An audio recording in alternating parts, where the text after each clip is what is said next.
நரேந்திர மோடியுடைய பேச்சை கேட்ட அப்புறம் உண்மையிலே ராகுல் காந்தி ஒரு கோமாளிதான் என்று நினைக்கிறேன் என்று திமுக எம்பி என்னிடம் சொன்னார். ராகுல் காந்தி ஒரு இந்து விரோதி என்பதை பாரதிய ஜனதா கட்சியினர் உண்மையாக நம்புகிறார்கள். காரணம், சோனியா காந்தியும் ராகுல் காந்தியும் பிரியங்கா காந்தி, ராபர்ட் வாட்ரா போன்றவர்கள் எல்லாம் 1000 கோடி கொட்டாலா செய்த பிறகு பெயிலில் இருக்கிறீர்கள் நீங்கள் என்று சுட்டி காண்பித்தாரோ, அதே மாதிரி ஜெயிலில் இருந்தவர் ராஜா. அதை மறக்க கூடாது. அதை ஜெயிலில் அடைத்தது காங்கிரஸ். 2026 பிஜேபி ஏடிஎம்கே ஏதோ மறைமுக பேச்சுவார்த்தை நடந்துட்டு இருக்கா சார் கூட்டணிக்காக? துரைமுருகன் மீதுதான் அம்பு பாயும் 5 பக்க கடிதம் தான் துரைமுருகனுக்கு ஆபத்தாக முடியும். பிரேக்கிங் நியூஸ் ஏதா இருக்கா சார்? எங்களுக்கு இருக்கு சார். பிரேக்கிங் நியூஸ் என்று கேட்டால், சார் வணக்கம். நமஸ்காரம் ஸ்ரீதர். முதல் கேள்வி சார், ராகுல் காந்தியோட ஆரம்பிக்கலான்னு பார்க்குறேன். அவரோட first speech as leader of opposition அது எப்படி இருக்கு? அதே மாதிரி அவர் ஹிந்துஸ்னா வயலண்ட் அப்படின்னு சொன்னாரு, அதுக்கப்புறம் இல்ல பிஜேபி அப்படின்னு மாத்தி சொல்றாரு. அதை பத்தி என்ன நினைக்கிறீங்க சார்? டாக்டர் ஸ்ரீதருடைய டெலிவிஷனில் கலந்து கொள்வதற்கு நான் மற்றற்ற மகிழ்ச்சி அடைகிறேன். ஆரம்பம் முதல் ஒரு தமிழ் தாய் வாழ்த்தை பாடிவிட்டு, உலகம் யாவையும் தாமுளவாக்கலும் நிறைவேறுத்தலும் நீக்கலும் நீங்களா அழகிலா விளையாட்டுடையார் அவர் தலைவர் அன்னவர்க்கே எமது சரண் நாங்களே என்று கம்மன் ராமாயணத்தில் முதல் பாசுரமாக எழுதியதை நான் ஸ்ரீதர் டாக்ஸில் முதல்ல சொல்லி தாங்கள் கேட்ட கேள்விக்கு இப்பொழுது பதில் சொல்லுகிறேன். ராகுல் காந்தி எதிர்கட்சி தலைவராக முதல் முறையாக லோக்சபாவில் பேசியது மிகவும் கேளிக்கையாக இருந்தது. இட் வாஸ் எ ஜோக் என்று தான் சொல்லுகிறார்கள். அதையும் தவிர அவர் ஒரு சீரியஸ் பாலிட்டிஷியனா யாரும் எடுத்துக்கிறது இல்லை ஸ்ரீதர்.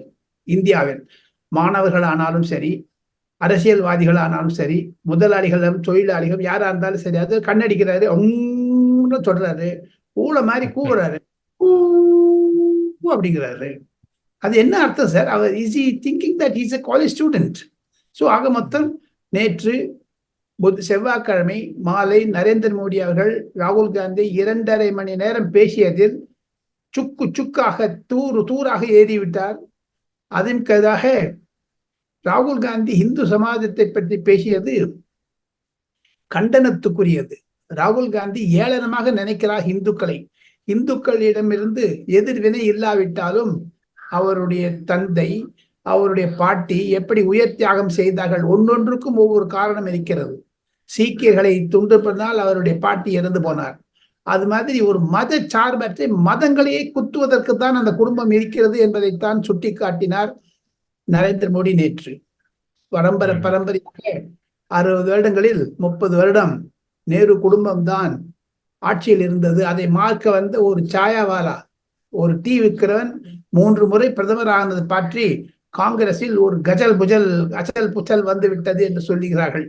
ஆக மொத்தம் தாங்கள் கேட்ட கேள்விக்கு, ராகுல் காந்தி ஒரு இந்து விரோதி என்பதை பாரதிய ஜனதா கட்சியினர் உண்மையாக நம்புகிறார்கள். காரணம், காங்கிரஸ் கட்சிக்கு முதலாக ஓட்டு வருவதெல்லாம் முஸ்லிம் சமுதாயத்திலிருந்து வருகிறது என்று தான் தெரிகிறது ஸ்ரீதர். சார், இப்போ இந்த லோக்சபா செட்டிங்லயே சார் நம்ம ராஜா எம்பி அவர் வேற எந்திரிச்சு இந்த 2G கேஸ்லாம் மேடப் கேஸ், இதெல்லாம் பொய் கேஸ் அப்படின்னு சொல்லி பேசிட்டு இருக்காரு. இந்த கேஸ் எப்ப சார் முடிவுக்கு வரும்? அது சீக்கிரமா முடிஞ்சிடும். நேற்று தான் பிரைம் மினிஸ்டர் அந்த பேச்சு கூட சொல்லியிருக்காரு. 5G வந்துட்டு அப்புறம் 2Gல கோட்டாலா நடந்ததுன்னு சொல்லியிருக்காரு. ஆக மொத்தம் 2G கேஸ் என்பது மிக மிக தீவிரமாக நடைபெற்று கொண்டு வருகிறது. எது இருப்பினும் வரக்கூடிய நாட்களில் ராஜா பேசுவது மிகவும் தவறு. ராஜா பேசுவது ஒரு கேளிக்கையாக இருக்கிறது. அவரும் ஒரு ராகுல் காந்தி மாதிரி ஒரு ஜோக்கர் ஆகிவிட்டார் ராஜா. ஏன் என்று கேட்டால், பிரதமருக்கு முதுகெலும்பு இல்லை என்று சொன்னார். நேற்று 2.5 மணி நேரம் பேசிய பிறகு எதற்காக திமுகவினர் வெளிநடப்பு செய்தனர்?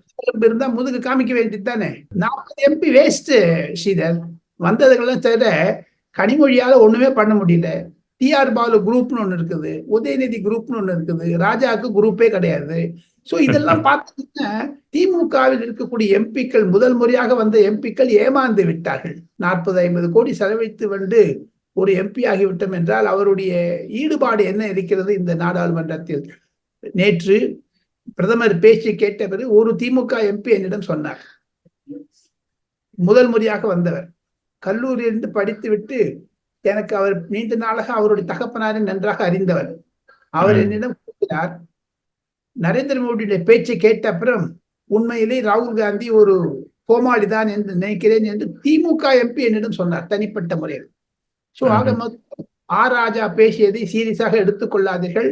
அந்த 2G கேஸ் என்பது சுத்தி சுத்தி அடைக்கும். எப்படி நேற்று நரேந்திர மோடி சோனியா காந்தியும் ராகுல் காந்தியும் பிரியங்கா காந்தி ராபர்ட் வாட்ரா போன்றவர்கள் எல்லாம் 1000 கோடி கொட்டாலா செய்த பிறகு பெயிலில் இருக்கிறீர்கள் நீங்கள் என்று சுட்டி காண்பித்தாரோ, அதே மாதிரி ஜெயிலில் இருந்தவர் ராஜா. அதை மறக்க கூடாது. அதை ஜெயிலில் அடைத்தது காங்கிரஸ். அவருடன் கூட்டு சேர்ந்து கொண்டு பிரதமரை ஏகவச்சனத்திலும் இந்துக்களை ஏகவச்சனம் செய்வது ராஜாவுக்கு நன்றி பராக்காது.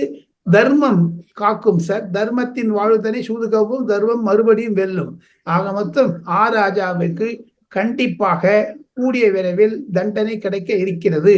அவர் ஒரு லவுட் மவுத் ஆயிட்டாருங்க திமுக. அவருக்கு உதயநிதி பிடிக்கல, அதனால நரேந்திர மோடி மேல கண்டபடி பேசுறாரு. Sir moving on sir, 2026 BJP ADMK ஏதோ மறைமுக பேச்சுவார்த்தை நடந்துட்டு இருக்கா சார் கூட்டணிக்காக? அச்சல் குச்சல்ல நடக்குது. ஏதோ திரைமறைவில் இலைமறைவு காயமறைவாக பேச ஆரம்பித்திருக்கிறார்கள் என்று தான் நானும் கேள்விப்படுகிறேன் ஸ்ரீதர். எது இருப்பினும் எல்லாம் அண்ணாமலையுடைய அயல்நாடு பயணம். புதியதாக தமிழகத்திற்கு பாஜக தலைவர் எப்பொழுதும் நட்டாவிற்கு பிறகு தேர்ந்தெடுத்தாலோ அவருடைய டிஸ்கிரிஷனரி பவரில் புதிய தலைவரை தேர்ந்தெடுக்க வேண்டும். அந்த தேர்ந்தெடுத்தால் தான் நடக்கும். ஒருவேளை அண்ணாமலைக்கு மீண்டும் தேர்ந்தெடுத்து விட்டால் அதிமுக உறவு வருமா வராதா சந்தேகம். அண்ணாமலைக்கு மத்திய பாஜகவில் பதவியை கொடுத்து தமிழகத்திற்கு புதிதாக ஒரு பாஜக தலைவரை தேர்ந்தெடுத்தால் அது ஒரு எல்லாமே கேள்விக்குறிதான். எது இருப்பினும் தமிழ் நாட்டிற்கு சேவை என்பது தொடரும். புதிதாக வரக்கூடிய தலைவர் தான் நிர்ணயம் செய்ய வேண்டும். அடுத்ததாக அதிமுகவுடன் போகலாமா வேண்டாமா என்பது. எது இருப்பினும் மிஸ்டர் எடப்பாடி பழனிசாமிக்கு சோதனை காலம் இருக்கத்தான் இருக்கிறது. அதை பற்றி யாரும் மறுக்க முடியாது ஸ்ரீதர். பிரேக்கிங் நியூஸ் ஏதா இருக்கா சார்? எங்களுக்கு இருக்கு சார். என்ன அப்படி சொல்லிட்டீங்க சார்? பிரேக்கிங் நியூஸ் என்று கேட்டால், ஸ்ரீதருடைய நேயர்களுக்கு புதன்கிழமை ஜூலை 3ஆம் தேதி சொல்லிக் கொள்வது, டெல்லியில் இருக்கக்கூடியது நான் சொல்லுகிறேன் சார். டெல்லியில் நடக்கக்கூடிய சூழ்நிலை, அதில் கால தாமதங்கள் ஆகலாம். எது இருப்பினும் ஸ்ரீதருடைய தொலைக்காட்சியில் நாம் இருட்டடிப்பு செய்வது கிடையாது. நியூஸ் எந்த நியூஸ் வந்தாலும் அதை அப்படியே கொடுக்கிறோம். நேற்று நரேந்திர மோடி பேசிய பிறகு நாடாளுமன்றத்தில் புதியதாக மாநில கட்சிகளுக்கு இன்னல்கள் வரும், நரேந்திர மோடி 5 வருடம் தொடர்வார் என்பதை வைத்துக் கொண்டு பார்த்தால், மணல் கொள்ளை விவகாரத்தில் துரைமுருகனுக்கு கண்டிப்பாக ஒரு விதமான இன்னல்கள் கூடிய விரைவில் நடக்கும். அது சொல்லிட்டே இருக்குமே தவிர புலி வருதுன்னு சொன்னா ஒரு நாள் வந்துடும் சார். கண்டிப்பா அந்த துரைமுருகனுடைய மணல் கொள்ளை விஷயம் என்பது மிக சீரியஸாக இருக்கிறது. அதை பார்த்துத்தானோ என்னமோ திமுக எம்பிக்கள் தத்தளிக்கிறார்கள், குதிக்கிறார்கள். 40 எம்பி வந்தது வேஸ்ட் சீதர். ஒண்ணுமே பிரயோஜனம் இல்லை சார். தமிழ்நாட்டுக்கு உதாரணத்துக்கு சொல்ல வேண்டும் என்றால் பற்பல திட்டங்கள் பெண்டிங் ப்ராஜெக்ட்ஸாக இருக்கிறது. ஆனா ராகுல் காந்தியோட சேர்ந்து சபையை தடுக்கிறாங்க. அதுதான் டிஆர் பாலு சொல்றாரு கனிமொழி கிட்ட, நம்ம தமிழ்நாட்டை பத்தி பேசுவோம், காங்கிரஸோட சேர்றதோ இல்லையோ நம்ம பேசிட்ட அப்புறம் காங்கிரஸ் வரட்டும் அப்படின்னு. அதைத்தான் மு.க. ஸ்டாலின் வற்புறுத்துகிறார்.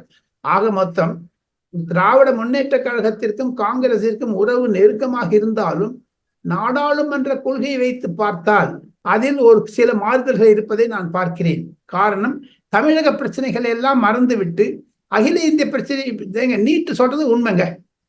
ஆனா இந்த அதானி அம்பானில ஏன் திமுக சேர்ந்துக்கிறது? அதே அதானி தானே உங்களுக்கு பரந்தூர் விமான நிலையத்துக்கு இது கொடுக்க போறாரு, பர்மிஷன், பல்ஸ் மணி எல்லாம். இதை வைத்து பார்க்க வேண்டும் சார். போக போகத்தான் தெரியும். திராவிட முன்னேற்ற கழக எம்பிக்கள் நான் 3வது முறையாக சொல்லுகிறேன், தமிழகத்திலிருந்து வந்த 40 பேர் 8 கோடி தமிழர்களுக்கு செய்யக்கூடிய துரோகம் என்ன என்று கேட்டால் அவங்க வந்தது வேஸ்ட் சார். 3வது முறை மு.க. ஸ்டாலின் சொன்னார், யார் பிரதமராக வரக்கூடாது என்பதை திமுக நிர்ணயிக்கும் என்று சொன்னார்.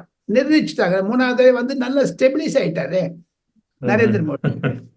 ஆக மொத்தம் துரைமுருகன் மீதுதான் அம்பு பாயும் என்று சில முக்கிய என்போர்ஸ்மெண்ட் டைரக்டரேட் சொல்லுகிறார்கள். சார் இப்ப பாருங்க சார், 4782 crores கப்லா நடந்திருக்குன்னு சொல்லிட்டு enforcement road to DGP Tamil Nadu.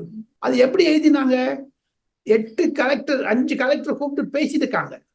அந்த கலெக்டர் கொடுத்த ரிப்போர்ட், இவங்க கையில கிடைச்ச ரிப்போர்ட் எல்லாத்தையும் ஒன்றா வைத்து தானே அவர்கள் எழுதியிருக்கிறார்கள். ஆக மொத்தம் அந்த 5 பக்க கடிதம் தான் துரைமுருகனுக்கு ஆபத்தாக முடியும், அபாய மணியாக முடியும் என்று நான் கருதுகிறேன் ஸ்ரீதர். அதுதான் exclusive news sir. That brings us to the end of the show, sir. நன்றி சார். வணக்கம். நமஸ்தே.